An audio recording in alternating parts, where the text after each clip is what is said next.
Deutsche Bank, their shares are already down more than half over the past 12 months. And now financial sharks are smelling blood in the water. And according to some reports, the bank could cut up to 35,000 jobs by the year 2020. They're shutting down branches all over Germany. So why is Deutsche Bank considered the most dangerous bank on the planet right now? Well, they're Italy banks are even worse, and some other European, but they are one of the worst because they have super high derivative exposure, and they have loan exposure even all the way over to the fracking industry in the United States and all throughout Europe. So Deutsche Bank in the fourth quarter last year had a $7 billion loss. First half of this year, they had a near zero profit. They're losing money on bad loans, and we haven't even hit the next financial crisis yet. Imagine if the economy turns from 2007 to 2008, only worse, how bad Deutsche Bank's going to go. And the 50% in their stock is just in the last year. They're down still over 90% from their high in 2007. And I just did a report for our newsletter showing all the major banks, and most of them are trading way, way below book value. And many of them are down 80, 90% from their highs. The worst Italian banks are down 95, 99%. Italy now has 18% non-performing loans in their banking system, which means you're already bankrupt. 10% is all the capital and deposit pledges that most banks have to offset losses. So when you got 18% non-performing, hey, it's not as bad as Greece was, but Italy is going to be the next Greece. And Germany has huge exposure to Italy, not just in loans from banks, but that the Federal Reserve, the central banks in Germany allow Italy not to pay a lot of reparations for trade deficits because they're called Target 2 loans because they don't want to put pressure on them. So Germany's going to lose big time, everything from the central bank, the Deutsche Bank, and their major banks. And you know, I think you're going to see this Italy and Deutsche Bank and European problem, debt problem again by early next year, if not late this year. This is getting very close. And again, I keep telling people, how can the stock market keep going up in the United States when the largest banks, and that includes the U.S., but especially Europe and banks in Japan and stuff, they're all going down.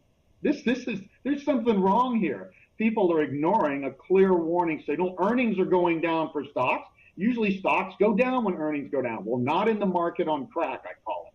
When you got free money and there's nowhere else to go to get a yield, money just keeps going into markets until the markets fail. And when they fail, people are going to get hurt way worse than 2008 in their stocks and their real estate. And this time, the smart money is saying, at least in the early stages, and I think it'll only be in the first several months, that the bond bubble is going to burst, and we could see a 10-year Treasury bond go from 1.35% recently low, the lowest ever, up to 3.2% in a matter of months.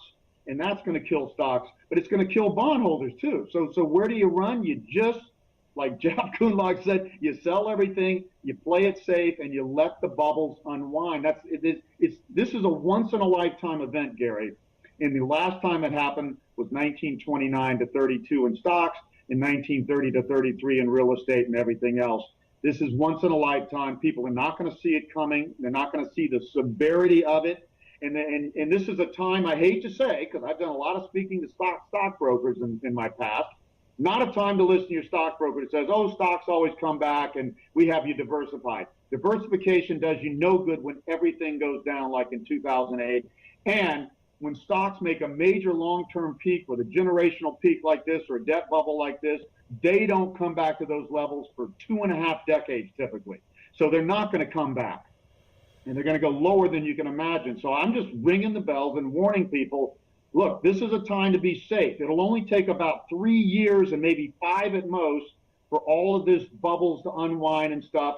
When they do, you just have to be out. And then again, I call it the sale of a lifetime. I got a new book coming out in September, Sale of a Lifetime.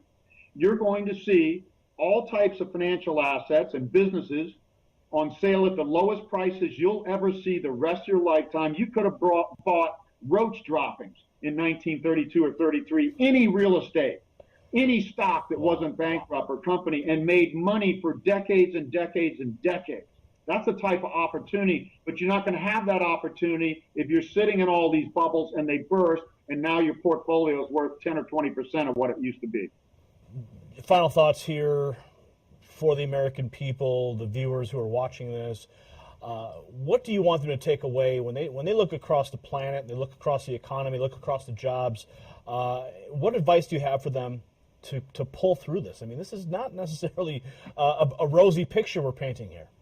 No, it's not. And again, it's once in a lifetime. I've been bullish for most of my career, but I'm not now because we're in the winter season and it's going to come back with a vengeance. So basically, you got to hunker down. I mean, businesses in every industry, some businesses are going to survive and they're going to inherit market share faster than ever. And that's going to pay off for decades. But you got to cut costs now. You got to get focused. You got to build loyalty with your customers. Whoever hunkers down first and is most focused on the markets they can dominate are going to do the best, even though they may go down at first. For jobs, your job is going to be in peril, but 75% of people are still going to be employed, like in the Great Depression. So you want to be one of those 75%. Even if you don't like your boss, be nice to them anyway. And try to develop outside income. Get a part-time job, or maybe get in a good network marketing product, or start a business on the side. Find a way to create as much income as you can. And investors, it's extremely simple. Sell everything. You've got to get out of the way of the bubbles. There is no way to diversify against this. And this is not going to be another 10 or 20 or 30% correction that goes to new highs, 3-4 years from now. It's going to be a 70, 80, 90% correction in markets that do not get back to those levels for 2-3 decades. You've got to get out of the way of this bubble. And all you have to do is get out of the way in the worst parts, I'd say, for the next. I think most of the damage is going to be done in the next 2 to 3 years. That's it, 2, 3, 4 years. That's all you got to be safe for. And then the world's your oyster if you preserved your capital, because everything's going to be on sale. And I don't mean 20% off. I mean 80% off is the typical bubble discount. So you can actually, this could be the time you create the most wealth in your life if you make some tough decisions right now.